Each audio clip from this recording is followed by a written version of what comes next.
Yo, this is Chris Blair. How you guys doing? So, I'm in my usual coffee shop, having just finished breakfast, been doing some work here, got my computer out. I love working outside. I love working from coffee shops rather than working home, guys. There's one thing, actually, it's about me as a personality, as a person. Why did I even want to work online? Let me actually, while I'm waiting for people to get on here. Hey, Jimmy, how you doing? Guy, how you doing, buddy? Wanda, how you doing? So, it's funny, when I was back working in the corporate world, I really wanted to have more freedom. I didn't like getting up every day and having to be in the office at this time and stay at that time, having a boss, that whole corporate structure. So I decided to get involved in more doing like commission sales. I talked to my boss, say, hey, I've got an outgoing person, I can do sales. I want to be more free. And so I did that, and I was doing that, and I really liked that. And I was doing commission sales for a long, long time, spending most of my time outside the office, and that was pretty cool. That was good for me. But then I eventually transitioned to trying to work online, and had 2 years of failure online, and eventually I had success, and started online in 2010, 2011. I was a failure online. It wasn't until 2012 that I started to have success. And since then, I've had success. But anyway, one thing that's interesting about this whole experience is there's actually one thing I don't like about working online. One thing I don't like about working from home. Sitting in my apartment by myself all day just drives me batshit crazy. I can't handle it at all. So, there's something about the solidarity of this whole thing. The only one in the room and just too quiet. Even if I turn the TV on, it just bothers. So almost every day I go out and I work, and I use Starbucks, or I use a coffee shop, or sometimes I go to these, what they call wired. Japan has this thing called wired cafes. They're great. You can go in, plug in your stuff, and so anyway, I always just go outside and work. So that's why I often do a lot of these live streams from outside, is because I just spend most of my time outside, because I just can't stand being at home alone by myself. It just drives me insane. Anyway, that said, let's get back to the main point of this discussion. And that is, someone just reached out to me and asked me, which is better, add to cart optimization or purchase optimization? And this is not such a simple question. It's not a simple question like, okay, add to cart is better, 100% definitely better. And it's not a simple question that purchase optimization is 100% better. There's a time and place for both of these. And so there's a couple issues here that you got to look at. Number one is, what is your ads account trained for? If you've only ever used purchase optimization ads, when you make a transition to trying to test out add to cart ads or even initiate checkout ads, often they will not perform well in the beginning, but if you stick with it and keep testing, it will get better. Okay, so that's something you got to keep in mind, right? So that's one thing. Okay, number two, so the fact that your ads have trained. Okay, but let's just say you have a brand new ads account, right? And you have no precondition on your pixel of you always use a certain type of ads.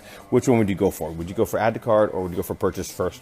Okay, and here's the thing: when you first open up a pixel, when you first open up an ads account, I wouldn't optimize for add to cart, I wouldn't optimize for purchase, I wouldn't optimize for initiate checkout. And why? And why wouldn't I do that? Well, because you don't have a lot of pixel data on your pixel. And you don't have a lot of data build up. It's a brand new ads account with a brand new Facebook pixel. So you need to build up some data. And what is the first thing that Facebook's going to get data on, right? Well, the answer is obvious. People are going to click to your website, and they're going to get view content data. Now, so I'm actually going to recommend in the very beginning that you optimize your Facebook ads for view content. Now, view content is a very weak optimization, because what is it based on? It's based on people who just go click to your website. Anyone who knows who's in online business, whether selling physical products or selling digital products or whatever, what? it doesn't matter what niche. 1% to 5% is a good conversion rate. So literally, for every sale you're getting 90 to 95 to 99 people. Sorry, 95 to 99 people who are not going to purchase. So those are not the greatest people to optimize on. But you're between a rock and a hard place because you don't have any other pixel data. And after about a week or two, you can start to and once you start getting some add to carts and initiate checkouts and purchases, then you want to stop optimizing for add to cart, and you want, stop optimizing for view content, excuse me, and switch to start optimizing for add to cart, and even test out initiate checkout and purchases. Okay. Now, which one would you use? Which one would you use? Okay. And here's the thing. I've got, in my course of Mastermind, I got 30 some videos on Facebook ads. So, I mean, obviously I can't cover everything, but in general, let me give you some principles that'll help you. If you're using low budget ads, say $5, $10 ads, even $15 ads, I recommend you start off testing at add to cart, okay? Instead of purchase. If you're going to go for higher budget ads, then I recommend you go for purchase. Okay, and why is that? It's a question of data buildup again. Okay, so Facebook optimizes your ads based on the ad set. Okay, delivery, right? Well, in a given week, it needs to have enough data built up to work well. So clearly, there's going to be no more add to carts, there's going to be more initiate checkouts and purchases on a $5 ad, right? $5, if you do a $5 ad, that's $35 a week, right? You need to be getting incredibly low cost per purchase for it to optimize well at purchase, right? So go for add to cart, go for initiate checkout, okay? Now, here's an interesting scaling technique, and I do this all the time. Once I have a winning ad set, right? Say it's a $10 ad set that's working, I will duplicate that ad set and I'll change the optimization to initiate checkout. I'll test out initiate checkout. I'll test out purchase. I will test out view content on a winning thing, because that Facebook is already getting some data around that product, around that post. So those other optimizations, even though, well, initiate checkout, you get a lot of, view content, you get a lot of views, so that's obviously got enough data. But even though initiate checkout and purchase aren't getting as much data points, Facebook's has already built up the data on that post, and it's already sort of building up that data in the campaigns. It's honing in on that audience. So yeah, you can start to test out those other optimizations on the winning, duplicate the winning ad set, the winning interest. You have the winning target, you got the winning product. So that's what I recommend. Now, so the answer to your question is there is no such thing as which is better.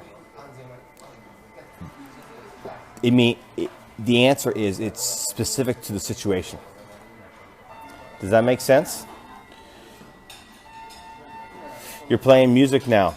Cool, Jeff. Good to see you. Any questions, guys? Any questions you guys might have?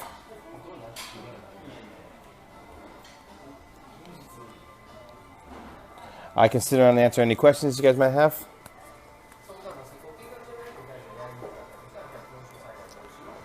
Let me also mention that if you're interested in my private coaching, I can take on one long-term private coaching student at this time. I got a spot open. Also, I'm going to put the link to my Ecom Vantage course and mastermind, guys. People from my Ecom Vantage course and mastermind are getting results left and right, so it absolutely works. It's not just a course, by the way. It's an ongoing mastermind where you get my support, and I'm emphasizing that because that is the difference. A course is great. The content's great. But without the support, you will get stuck, and it's really hard to put it all together. And as a mastermind student in the Facebook group, you're getting my ongoing support. I have regular Q&As.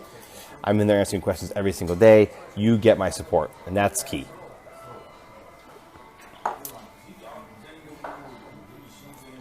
All right, if there's not going to be any questions, I'm going to go ahead and stop the video for now.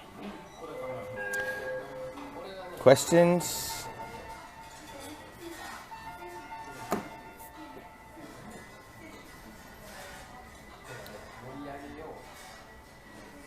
All right, doesn't appear to be questions today, so great. Cheers, we'll see you in the next video. And I'll share the link, but it's ecomvantage.com/VIP. Or you can private message me if you're interested. Cheers. Thanks for watching the video. To watch the next one, click right here. And don't forget to hit the subscribe button right here.